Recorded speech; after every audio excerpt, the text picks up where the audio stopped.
When it comes to the world of high-performance minivans or people carriers or MPVs or whatever people call them in your neck of the woods, there's not exactly a huge amount to choose from. There are some, and the ones that are produced actually tend to be very popular and they sell very well, which clearly shows that the public does have a demand, albeit a niched one, of course, but a demand nonetheless for high-performance, sporty, kind of exotic even, minivans. And I'm not just talking about the obvious one, the Renault Espace F1. Of course, that is the most obvious choice. It's still the fastest minivan ever produced, at least in a kind of one-off sense. But in a production sense, you could argue that something like a Mercedes R-Class AMG is kind of a people mover. It's certainly more of a people mover than it is an SUV, and in a very unarguable sense, the Vauxhall Zafira VXR literally is a high-performance minivan or high-performance people carrier.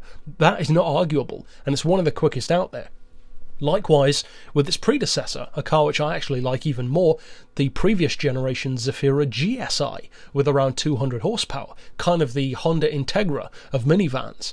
They are popular. People really like them. Owners love them. They have cult status because there are so few minivans that are genuinely fast and desirable. There are some with big engines. I'm pretty sure you can get like a 3.5 litre Renault Espace in a production sense.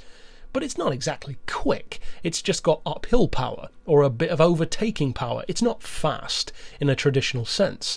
This car could have quite literally bridged the gap between what cars such as the Espace F1 and even on a far lesser known scale the Citroën Zara Picasso Cup, which we featured very early on in this series, what they also kind of did, but of course not in a production sense. You could never buy those cars, but they were bonkers quick, especially the Renault.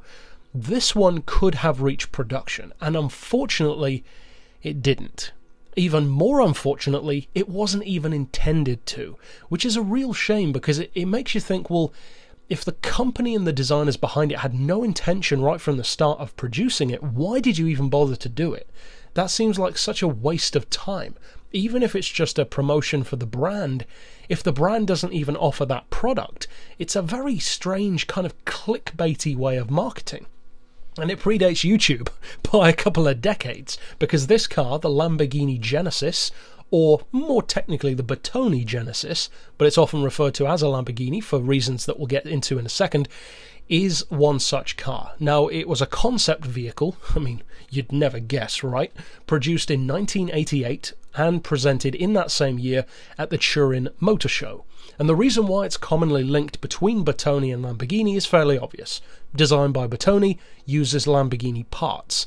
Now, it shares a lot of commonalities with Lambos beyond just the obvious one of its engine. Because yes, this does have a Lamborghini engine. A Lamborghini-engined minivan. That's awesome. I don't care what Lamborghini engine it is, even if it was a Lamborghini tractor engine, that would still be kind of awesome. But it's not a tractor. It's a Countach, just like the LM002, probably my personal favourite Lamborghini.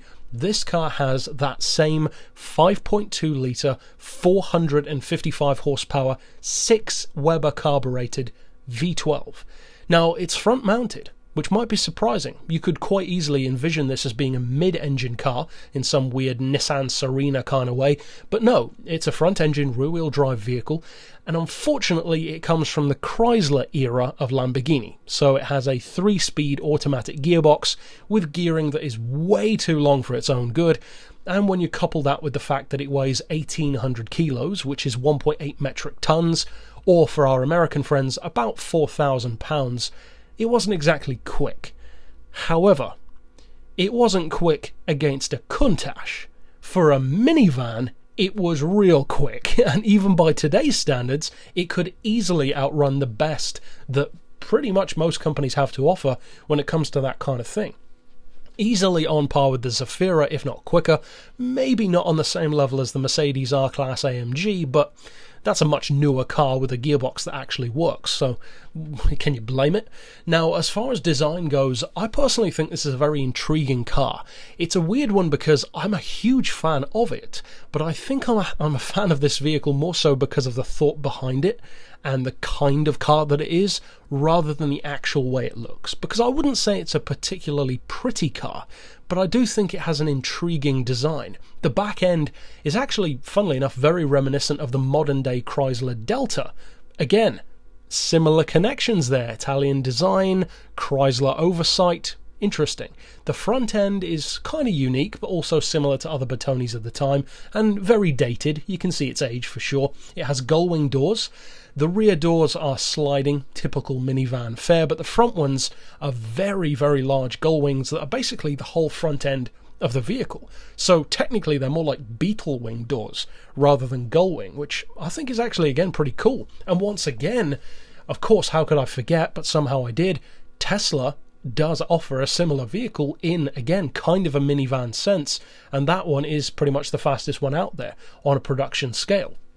Now, as far as this one being a production car, of course it didn't end up like that, but personally I really wish it had, because imagine a slightly redesigned but still dated in its late 80s kind of way version of this on a production scale on the road. Maybe they produced a similar amount to what they did with the LM002, because they could have used the same kind of production facilities that they used to make that car, which was also a very big, very heavy vehicle. Imagine what this would have become in terms of the cult status of a Lamborghini minivan. And a perfect example to see how amazing it could have become as a classic or a modern classic Lambo, just look at the LM002. Check out the used prices of one of them, if you can even find one. They are commonly more expensive than Murciélagos, Aventadors, Diablos. It's insane. They're more expensive than Carrera GTs on some occasions, which for a car that does 0 to 60 in 8.5 seconds, which is nothing by today's pickup truck or SUV standards, it shows the kind of cult status and the value that people give these Lamborghinis that are completely unconventional. Now, speaking of slightly unconventional Lamborghinis, another interesting connection that this one has is that it shares the exact same wheelbase as my other favourite Lamborghini, the Espada, which on a production scale is also a very practical Lambo. Similar kind of shape to the Iso Grifo or the Jensen Interceptor, with the 2+2 seat layout, slightly more trunk space, and more of a Grand Tourer kind of vibe. It's wide, it's long, it's low. This one, of course, isn't so low, but it's just as long as the Espada, and it's pretty wide. For a minivan, it is pretty wide, so it's not the most nimble thing around. Of course, it's not light either, as I said, but I mean, neither's the LM002. If you look at it objectively speaking, the Lamborghini LM002 should not be worth as much as it is. It's not particularly quick, it doesn't really do anything that a Hummer can't do, and it's not really going to win any beauty competitions anytime soon, although personally I love the way it looks. Likewise with this car, you could say all of those same things, and yet look what potential it had. We could have quite easily now been likening the Urus, instead of just to the LM002 legacy, to this. We could have said that the Urus was like the modern interpretation of the Lamborghini Genesis. Remember that old Lamborghini minivan that now fetches hundreds of thousands of pounds? I just think it's a shame that legacy is not there. And it's a shame more so than anything else, because they never even intended it to be. This wasn't a failed project. They just didn't even let it happen. And to me, that's even more of a crime than if it had failed. So overall, certainly not a car that will appeal to everyone, but most definitely an unsung hero. Such a cool car in concept, and it would have been one of the only true exotic minivans ever. And I mean, if that doesn't qualify it to be here, I don't know what does.